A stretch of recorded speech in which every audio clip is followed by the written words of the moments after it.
jumlah orang umur 15 sampai 64 tahun usia produktif ini ya. tuh lagi gemuk banget tuh di tengah lagi sekarang ini kita tuh lagi di bonus demografi di orang-orang ini kan modalnya apakah dia jadi bonus belum tentu ya bencana ya bisa bencana.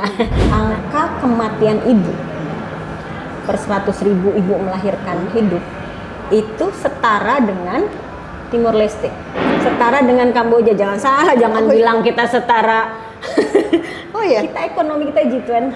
Terus yang menarik juga ada alasan nggak bisa nemuin pasangan yang mau berbagi kerjaan domestik. Gitu. Hai, selamat datang di Balai Talks. Saya Chandra Widanarko. Hari ini kita akan bicara tentang kematian dan kelahiran. Apa sih? Serem ya? Selamat datang Rara. Terima kasih Mbak Cermin undangannya. Terima kasih banget udah datang. Tadi kita sempat ngobrol-ngobrol kan. Bisa ceritain nggak UNFPA itu apa sih? UNFPA, United Nations for Population Fund Activities. Itu jadi salah satu badan PBB, Perserikatan Bangsa-Bangsa yang mandatnya itu tentang isu populasi, gitu kan, kependudukan.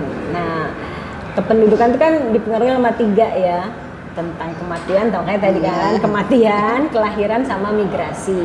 Nah, kita fokusnya pada kelahiran dan kematian. Yang migrasi ada UN agensi yang lain. Nah, jadi untuk program-program yang terkait sama kematian dan kelahiran, UNFPA ini memfokuskan programnya ke kesehatan seksual dan reproduksi. Kesehatan itu juga berhubungan dengan kualitas hidup kan pada akhirnya. Betul.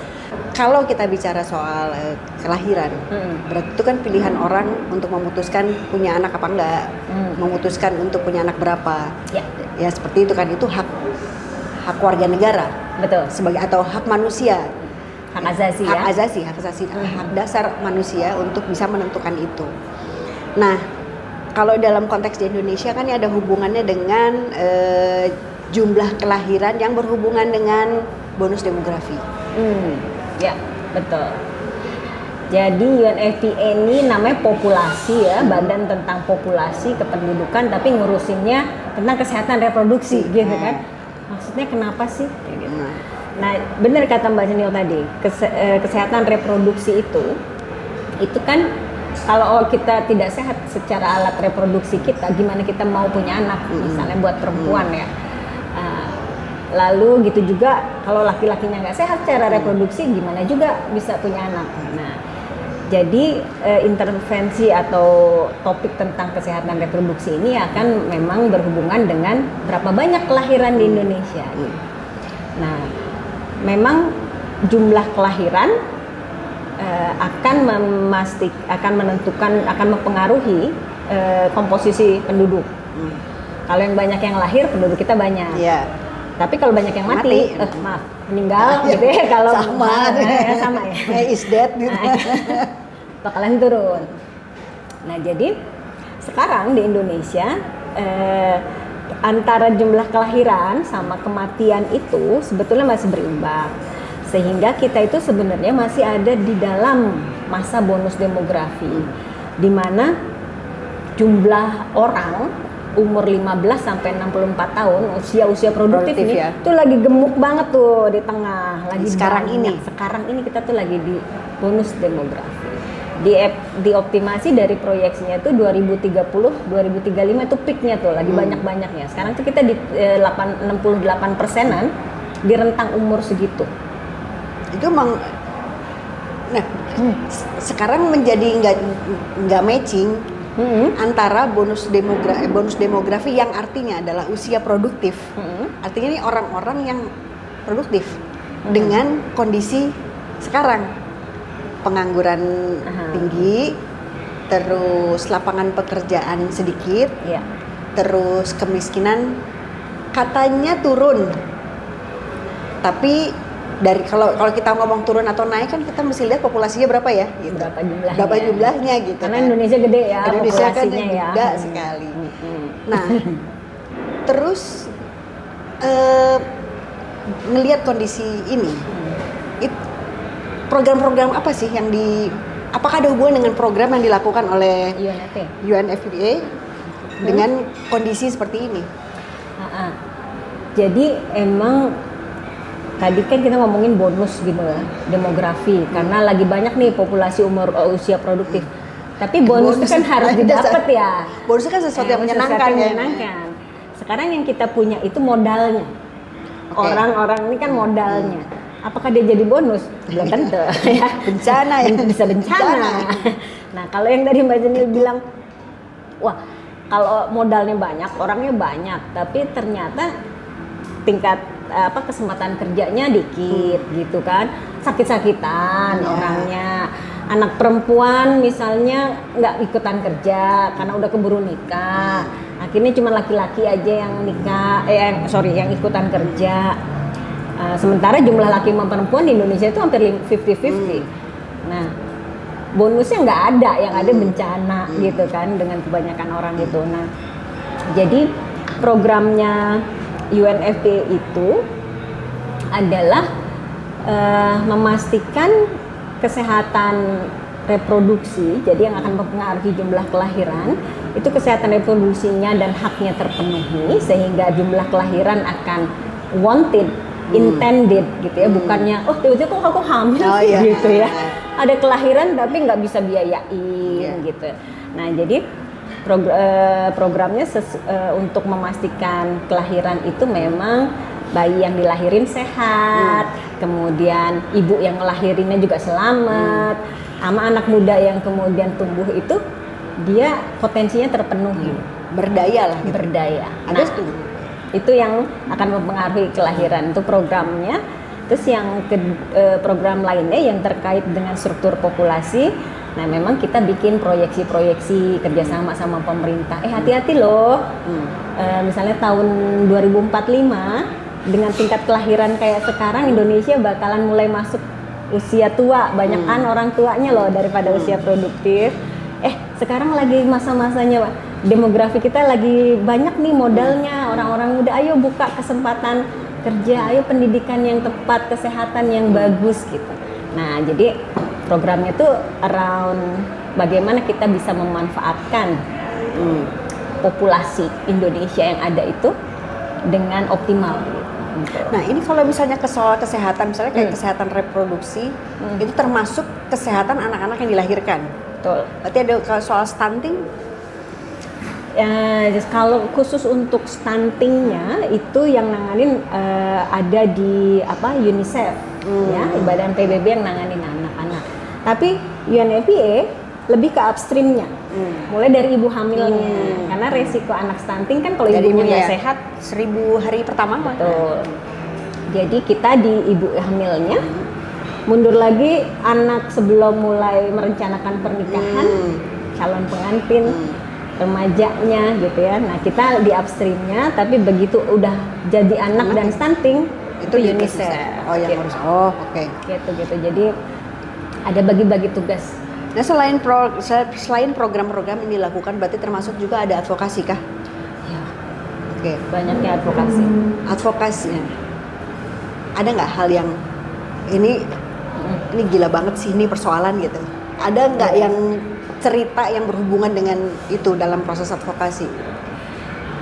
Ya, kalau yang aku lihat kita tuh kadang di advokasi kan penting storytelling ya. Jadi bawa cerita dari lapangan, kemudian mengkaitkan itu dengan isu yang lebih besar. Nah, jadi kalau misalnya kita bawa tentang ibu yang meninggal pada saat melahirkan. Ibu yang meninggal saat melahirkan simply karena misalnya dia terlalu muda. Jadi kalau kita lihat kenapa sih ibu meninggal saat melahirkan, simply bukan karena dia punya penyakit jantung atau yang lain gitu ya. Melahirkan, pendarahan, nggak ketanganin, bisa meninggal. Itu biasanya 4 penyebabnya. Terlalu muda, terlalu tua, terlalu banyak, sama terlalu dekat jarak antar anak. Ini high risk nih. Pregnant woman kalau ini high risk. Nah, jadi diadvokasikan itu kita bilang, look, Indonesia itu angka kematian ibu per 100.000 ibu melahirkan hidup itu setara dengan Timor Leste, setara dengan Kamboja. Jangan salah, jangan bilang kita setara. Oh ya. Kita ekonomi kita G20, tapi sayangnya maternal mortality kita, mortality tinggi, setara sama yang ekonominya lebih rendah. Karena apa ya? Kurang informasi kah atau apa? Pertama karena ada 4 Oke, karena yang itu terlalu ya, tadi ya. Kenapa nih? Karena perempuan-perempuan dan pasangannya dia tidak memiliki informasi dan akses ke alat kontrasepsi, pelayanan penyuluhan keluarga berencana. Jadi udah tahu tapi nggak tahu mesti nyarinya kemana. Betul. Atau malah nggak tahu sama sekali. Betul. Nah, jadi itu kemudian ada perkawinan anak. Sehingga anak-anak yang muda belum siap buat melahirkan, hamil, udah kejadian. Nah, fenomena itu juga penyebabnya. Penyebab yang berikutnya adalah ini Jarak bidan tenaga kerja kita itu, tenaga kerja kesehatannya yang nggak skillnya kurang, sehingga telat menangani atau kemudian telat bilang membawa itu ke puskesmas gitu ya. Jadi ada faktor dari skill dari tenaga kesehatan. Yang satu lagi alat-alat kalau emergensi. Jadi kalau misalnya udah nggak bisa normal, harus cepet dong bisa disesar misalnya, ya kan, misalnya C-section. Nah ternyata dokternya nggak ada, ternyata alatnya nggak ada gitu ya. Nah jadi itu penyebabnya tuh sampai maternal mortality kita masih setinggi itu. Ya, ada tinggi itu kan dari persentase atau dari jumlah? Dia rasio. Rasio. Ya. Oke, rasio jumlah ibu yang melahirkan. Yang meninggal dari jumlah ibu yang melahirkan. Selamat. Oke. Sama dengan Timor Leste dan Kamboja. Laos. Nah, ya. Oke. Nah, itu terjadinya itu di daerah-daerah yang perkotaan atau yang bukan? Ya kalau kita lihat urban rural, banyaknya pasti di rural ya kejadiannya, karena kalau di kota itu kan kalau ada emergensi dia bisa langsung lebih cepat gitu. Nah itu kita memang masih banyaknya yang di desa-desa. Dan juga karena salah satu penyebab angka kematian ibu itu tinggi kan perkawinan anak. Nah, perkawinan anak ini kan sebenarnya banyak faktornya ya. Ya, salah satu ekonomi sebetulnya. Ya, ekonomi, ada juga yang kemudian ya paling gede sih ekonomi. Kita lihat tuh banyak juga kalau misalnya kondisi bencana gitu ya, yang berkepanjangan. Nah, kemudian ya memang alasan ekonomi sih, kemudian orang tua nukerin anaknya gitu. Yes, yang kultur juga ada, tapi mungkin nggak terlalu signifikan kali ya. Banyaknya sih ekonomi alasan. Sama ini juga kan, kalau kehamilan pada anak itu karena justru banyak informasi yang membuat anak-anak jadi melakukan hubungan seksual dari kecil. Unintended ya, unintended pregnancy, benar-benar. Jadi kita nemuin ya di lapangan. Jadi kalau tadi kan advokasinya tentang angka kematian ibu Indonesia tuh tinggi banget loh, nggak sesuai lah sama kelas ekonominya negara. Gitu. Ayo investasi di program-program yang memang bisa menyelamatkan ibu dan anak. Yaitu tadi cegah dong perkawinan anak. Nah, betul sekali perkawinan anak itu kalau selain alasan ekonomi banyak tuh unintended ya. Jadi misalnya udah pacaran lama, terus orang tuanya nanti dianggap zina, udah mendingan dinikahin aja gitu. Dianggap solusi ya, dianggap solusi karena nanti ada alasan agama di sana. Lalu ada juga yang karena dia tidak batas-batas antara hubungan laki dan perempuan di remaja ini ngelewatin batasnya, kemudian dia hamil, unintended pregnancy.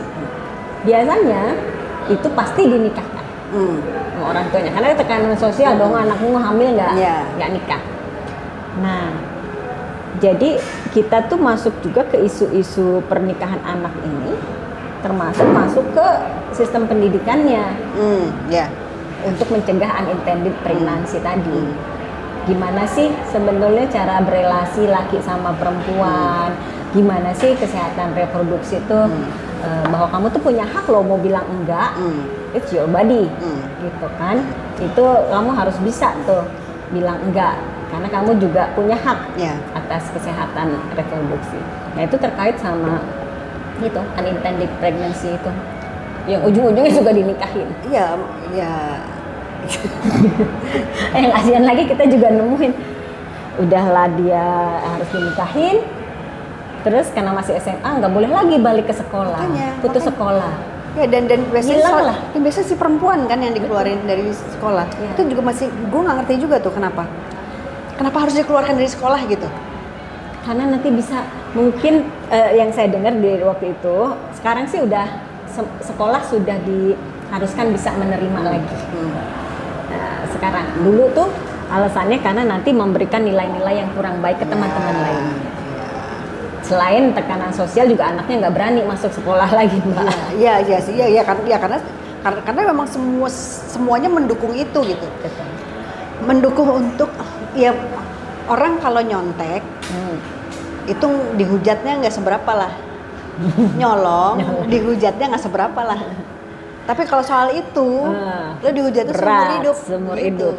Dan yang dihujatnya nggak kamu sendiri, keluarganya, ya kan? Semua. Iya. Jadi akhirnya tekanan. Nah itu kita juga ngelihat bahwa tadi kan urut-urutannya, padahal kita ngomongin child married karena child married ini high risk ke pregnancy-nya, lalu nanti ibunya meninggal, anaknya meninggal atau anaknya stunting. Lalu perempuan tercerabut, anak-anak remaja perempuan tuh tercerabut dari kesempatan dia untuk kerja lah, untuk sekolah lebih tinggi lah, segala macam gitu ya.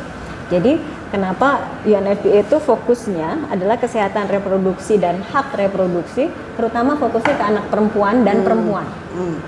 Karena untuk menuhin haknya mereka itu tekanannya lapis-lapis. Sementara pemenuhan hak itu jadi fundamental tuh yang bisa mencegah ke depannya tuh bencana demografi ini, rentetannya itu. Ya, yang dijagain masih dari depan situ ya. Betul. Oke. Nah ini juga masalah soal kesehatan kan, kesehatan juga ada kesehatan reproduksi dan kesehatan tubuhnya. Kan sebetulnya sehat ini udah jadi kayak mandatori ya sekarang ini. Kita nggak ada pilihan. Kita nggak punya pilihan selain sehat. Ya nggak sih sekarang ini. Nah, sekarang ke pertanyaan yang lebih pribadi gitu. Gimana menjalani sehat di dunia yang ada mandatori sehat ini? Ada mandatori sehat ini ya. Menurutku sih nggak triathlon juga kali ya. Pilihan hidup. Iya. Kalau aku sih pribadi ngelihat kita pilihan sehat itu beneran loh. Harus nanya gitu sama badan sendiri. Badan sendiri sama ini hati kita sendiri gitu. Kita tuh pengennya apa sih, senangnya apa gitu. Karena itu bisa bukan cuman nikah muda loh yang dapat tekanan sosial. Olahraga juga biar sehat dapat tekanan sosial. Karena kayak aku gitu ya, aku tuh seneng banget lari, sepeda gitu kan, berenang. Nah itu tuh pertama seneng, aku appreciate dong, karena aku seneng jadi aku pengen nyobain. Tapi kan gak gampang ya, swim, bike, run gitu kan capek. Nah kalau aku nggak baca sendiri tubuh, itu sering banget tuh setelah latihan gitu semangat sakit 2 minggu, nggak bisa ngapa-ngapain. Oke. Terus nggak boleh nih, aku nggak baik sama tubuhku sendiri gitu ya. Mulailah mundur lagi, ngikutin pace sendiri. Nah di sini nih tekanan sosial terjadi, karena kan orang pada masukin, wah kamu kenceng banget ya larinya. Oh aku juga pengen kenceng. Iya. Udah gitu dioperasi aja lutut gitu kan. Jadi pernah dioperasi kan? Pernah. Jadi karena tekanan sosial tuh nggak cuma isu-isu tentang kesehatan reproduksi, kesehatan senang-senang juga ada tekanan sosial. Oh si Rara nih kok larinya lambat banget dibandingin Teple misalnya gitu kan. Waduh masa aku mulai gitu. Ya kata aku sih sehat itu beneran baca badan kita itu kenalin gitu ya. Jadi kompas. Udah deh, baca kayaknya nggak enak deh. Udah pelanin, istirahat dulu gitu ya, terus mulai lagi. Oke. Terus kenapa terus triathlon? Kenapa harus triathlon? Kenapa harus 3 gitu? Kenapa nggak 10? Biar nggak bosen aja. Pertama kan aku tuh nggak punya basis runner, nggak juga gitu ya. Jadi jago-jago lari banget enggak. Jago-jago berenang juga enggak. Pokoknya rata-rata air lah Mbak. Cuman antusias aja, antusias. Oke. Jadi kalau triathlon kan bisa nyobain dikit berenang, nyobain dikit sepeda, terus lari. Nah, tapi itu terlepas dari itu, terus makan juga, makan dijaga banget berarti? Nah, kalau enggak, kan habis, ceritanya habis kalorinya, jadi aku boleh makan apa aja, Okay. asal yang inilah, yang bersih-bersih, yang bersih-bersih maksudnya yang berarti clean eating? Clean eating. Aku juga nggak makan daging merah, karena environmental reason. Oke. Gitu, campur-campur lah. Nah, jadi sebenarnya ada kan, ini kan ya kalau sepintasan kelihatannya adalah bagaimana berkesadaran dengan apa yang kita lakukan, kita putuskan untuk makan, kita putuskan untuk lakukan gitu kan. Iya, benar. Nah, yang menjadi concern utama saat ini adalah apa sih yang memutuskan, apa yang membuat lo ngerasa bahwa gue itu beneran emang harus sehat, gak ada pilihan? Harus olahraga gitu. Kalau olahraga tuh lebih kalau aku sih, kalau olahraga tuh tools ya. Kan orang juga bisa ya, nggak harus olahraga triathlon gitu kan. 30 menit jalan ya nggak? Atau tiap hari 30 menit jalan gitu juga udah sehat. Tapi kalau aku sih, apa sih yang mutusin buat sehat? Karena kita kan bisa ngelakuin banyak hal kalau sehat. Dan salah baliknya ke bonus demografi tadi, terlepas mungkin aku pengen berkontribusi gitu ya sebagai usia produktif nih. Nah, nggak sih, kadang-kadang juga nggak kepikiran kayak gitu, tapi ingin bisa melakukan banyak hal untuk diri kita sendiri maupun orang. Alhamdulillah kalau bisa berdampak ke orang lain gitu. Dan kalau kita nggak sehat, kita nggak bisa. Iya kan, kalau gitu kan. Bagaimana caranya kita tidak jompo dengan lekas? Oh, ini aging beautifully, happily gitu ya. Oh ya, bisa. Oh iya. Ya kan kalau sehat kan cakep ya. Balik-balik ngomong soal kekhawatiran. Kan dengan kalau mau ngomong polusi, ngomong climate change, ngomong bonus yang bencana demografi. Apa yang paling dikhawatirkan terhadap anak-anak di masa depan? Buat anak-anak di masa depan, ini kekhawatiranku dan menurutku juga kekhawatiran dari UNFPA, dan kemudian kita mendesain program untuk itu adalah pertama, kesadaran atas hak dari atas tubuhnya gitu. Hak atas tubuhnya. Hak atas tubuhnya itu manifestasinya adalah dia kemudian bisa memutuskan kapan nih saya tuh mau punya pacar misalnya, atau mau punya pasangan, atau kapan saya mau punya anak, berapa banyak, sama siapa. Nah itu tuh yang menurutku penting banget, karena dengan kesadaran atas hak atas tubuhnya, atau di UNFPA itu kita bilang bodily autonomy. So you have your hak ya, otoritas atas tubuhnya. Nah itu akan membuat dalam keseharian tuh berani bilang enggak gitu ya. Aku mau ini, aku nggak mau nikah dulu mama, papa, aku mau sekolah dulu. Kemudian pada saat dia mau punya anak sama pasangannya, anak kita satu aja ya, karena aku tuh kayaknya mau kerja dulu deh, mau itu. Atau memutuskan nggak punya anak malah. Atau memutuskan tidak punya anak gitu, itu kan haknya dia. Nah pemahaman atau itu ya, pemahaman atas hak tubuhnya itu yang menurutku sekarang seolah-olah tubuh itu dikasih and take it as for granted gitu sama kita.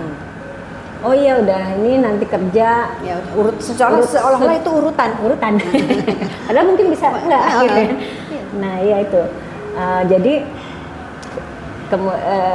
aku sih ngelihat itu ya yang aku khawatirin ketika dijalankan secara urut kacang gitu dan dia lupa Bahwa dia punya itu otoritas. sebenarnya punya otoritas atas itu. Kalau dalam satu kalimat, hidup ini apa yang sedang diperjuangkan? Yang sedang diperjuangkan adalah pemenuhan atas hak kita sebagai individu, sebagai manusia yang bisa didapatkan tanpa adanya paksa. Punya otoritas atas diri sendiri, bisa memenuhi hak itu tanpa ada paksaan. Tanpa ada paksaan. Mbak ingat nggak pernah kemarin baru-baru ini deh ada di media 70% katanya di Indonesia anak-anak muda perempuan nggak mau punya anak gitu ya, child free, betul.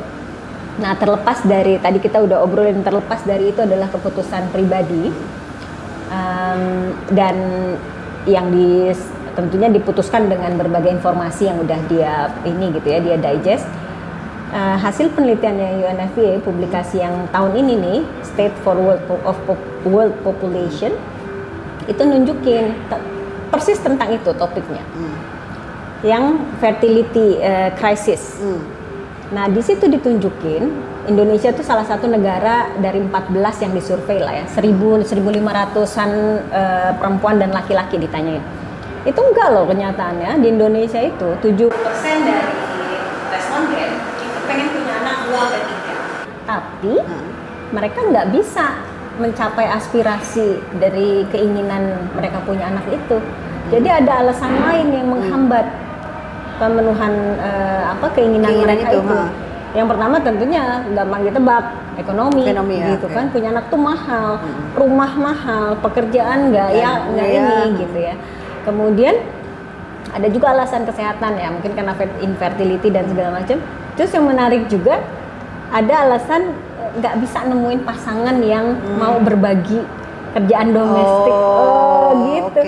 Jadi di sana sebenarnya nunjukin kita bisa punya hak, tapi pemenuhan atas hak kita itu ditentukan oleh banyak faktor. Jadi kalau misalnya pemerintah khawatir kita nanti makin menurun gitu ya, jumlah orang tuanya makin banyak, kelahirannya makin turun, ya tolong selesain dong masalah sekitar yang menghambat ini gitu. Jadi pemenuhan hak itu bukannya kita nggak mau, tapi juga memang perlu banyak pihak ya untuk bisa. Iya sih. Karena gini, gue mau kerja, tapi gue mau punya anak. Tapi kan gue butuh partner yang bisa membantu gue untuk, kan punya anak kan sebetulnya berdua ya. Bikinnya bareng kan. Kan nggak bikin. Kenapa tiba-tiba gue sendiri yang ngurus gitu? Ternyata jadi gue nih urusannya. Iya sih, yang hamil gue iya. Tapi itu kan hak istimewa gue. Benar. Karena tubuhnya yang memang disediakan. Kalau mau ngomong kodrat tuh berhenti di situ. Betul. Setelahnya kan ya urusan bareng. Betul. Sekarang sih sebenarnya sudah mulai, kalau gue perhatiin ya, udah mulai orang mengerti dan memahami soal kolaborasi ini gitu loh. Bahwa namanya pernikahan kan partnership, bareng nih kita gitu, ngurusinnya bareng gitu. Udah mulai. Cuman belum cukup besar, belum cukup masif untuk bisa membuat perempuan menjadi berpikir tentang hak atas dirinya. Belum ke situ kayaknya. Jadi UNFPA masih punya PR sih. Termasuk bapak dan ibu yang punya anak-anak remaja. Iya. PR tuh, makanya anak-anak muda nih perlu tuh buat milih pasangan yang memang bisa berbagi dan diajak ngobrol. Betul. Dan bagaimana mencintai diri sendiri itu menjadi hal yang penting. Mencintai diri sendiri itu penting. Cintai diri sendiri penting. Setuju. Bagaimana juga kita mencintai diri sendiri termasuk soal kesehatan. Soal bagaimana kita memahami kesehatan kita, menjalani kesehatan kita. Dan bahwa hidup ini nggak sekadar urut kacang. Lahir itu pasti, Mati juga pasti. mati juga pasti, tapi Ngejalaninnya gimana? Menjalaninya tidak sesederhana itu. Terima kasih sudah bergabung. Terima kasih Rara. Sama-sama, terima kasih banget. dongeng-dongengnya. Dan kita akan ketemu lagi di Balai Talks yang bicara tentang aneka rupa pikiran dan perasaan dari berbagai sudut pandang. Bye-bye.